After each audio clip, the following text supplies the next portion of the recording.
During World War II, there were many different concentration camps which were opened by the Nazis. As the Allies liberated different camps at the end of the conflict, they were shocked and horrified by the sadistic and terrifying behaviour of the SS guards.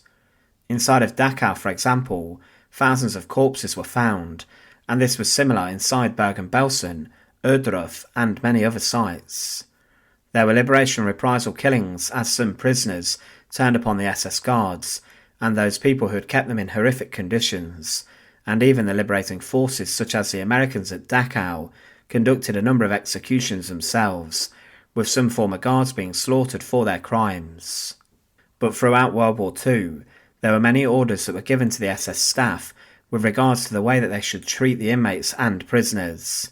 One of the most deadly orders and commands was the Postenpflicht, the duty of guards, and this command led to the executions of thousands of prisoners inside of the concentration camps. Today we look at this deadly order, and to support our channel, please make sure to subscribe. The first concentration camp that opened under the Third Reich and Hitler's command was Dachau on the 22nd of March 1933. Dachau became the longest serving concentration camp, and it was a place where over 41,000 people died within the barbed wire fences, and over 188,000 people would find themselves imprisoned at Dachau. To begin with, Dachau used local police officers from Munich to staff the site. However, it wasn't long before they were replaced by the SS, who were brought in to bolster the ranks of the guards.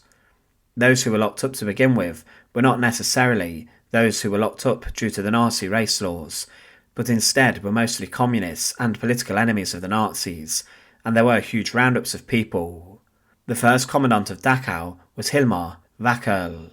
He was an old friend of Heinrich Himmler, the head of the SS, and Himmler ordered him to create a structure of rules and regulations inside of Dachau.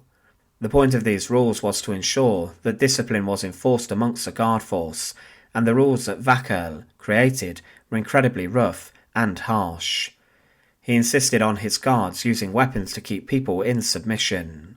Because of these rules, giving the guards freedom to abuse and do what they wanted, there were a number of murders of prisoners at the camp, and the Munich prosecutor office looked into these deaths.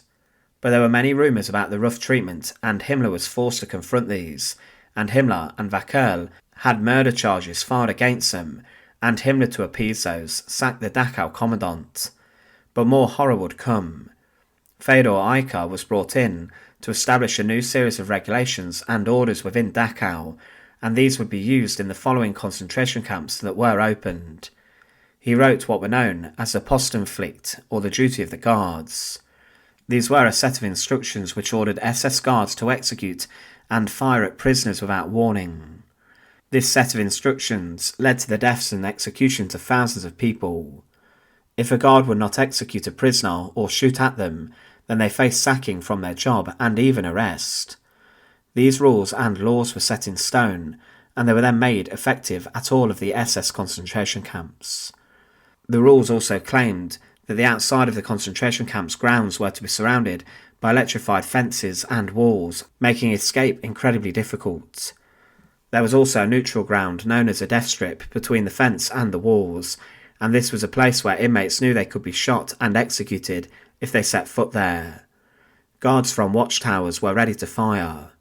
If a prisoner went near to the death strip, then they risked being shot at by a guard who would invoke the Postenpflicht, the duty of guards to shoot and fire at the inmates.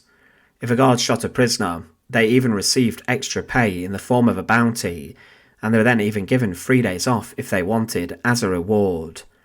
Some guards, to try and make some extra money, and for their own entertainment, threw prisoners' caps into the death zone, and they ordered the prisoner to go and fetch it, and they would then open their guns up on the prisoner. Shockingly, some guards worked together in pairs with this sort of activity. One threw the cap, the other shot the prisoner, as they received bounty payments for executing the inmate. The guards would then take it in turns to receive the payment. It was cold-blooded murder and execution of people for cash. Some prisoners even walked into the death strip to escape the terrible torture and treatment, but the guards would then happily open fire and would then receive the money. The Postenpflicht order specifically stated, Dachau concentration camp headquarters, October 1st, 1933, regulations of prisoner escorts and guards. 6. Postenpflicht. Whoever allows a prisoner to escape will be arrested and charged with negligent prisoner release and handed over to the Bavarian political police. If a prisoner attempts to escape, he is to be shot without warning. A guard who shoots an escaping prisoner in the course of carrying out his duty will not be reprimanded.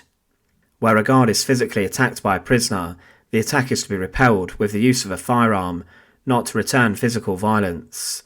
A guard who does not comply with this order should expect his immediate dismissal. Besides, he who keeps his back free will rarely be attacked. In the event of a revolt or organised prisoner resistance, every guard supervising is to fire upon them. Warning shots are strictly prohibited, meaning it was instant death for the prisoners. When the inmates were working outside of the concentration camp's perimeters and fences, there were groups of guards known as the Außenkommando who kept an eye. These SS guards formed a Postenkette, a cordon of guards to surround the workers and to keep a close eye on things. They set up a boundary, and if this was crossed by an inmate, the guards then believed this was an escape attempt, and they would then open fire at the prisoner without warning. If a prisoner did manage to escape, then it was the SS guard who got into trouble, and who was charged with the negligent release of a prisoner. But if a prisoner crossed the imaginary line, they would be shot. It was death that prisoners faced every single day. These rules were also used by the SS Death Heads unit that came to serve as guards in the camp, and there were many accounts during the Second World War of also female guards such as Irma Gräser patrolling the prisoners who were working armed with a pistol. Gräser herself was known for shooting inmates whenever she felt like it, enacting the Postenpflicht order, but also wanting to take someone's life for sport or entertainment. Other women such as Johanna Bormann and Elisabeth Volkenrath were also known for their murderous actions with their weapons. It was the camp's commandants who were the ones ordered to enforce the Postenpflicht order, and they were the ones who could be held accountable for it if prisoners managed to escape. One commandant who would even be executed inside his own concentration camp was Karl Otto Koch, the commandant of Buchenwald. Koch would be condemned for the fact he and his wife Ilse embezzled huge sums of money from the Nazi coffers. But Karl Otto Koch oversaw Buchenwald for some time, and during his tenure in July 1942, 200 Soviet prisoners of war escaped from the camp.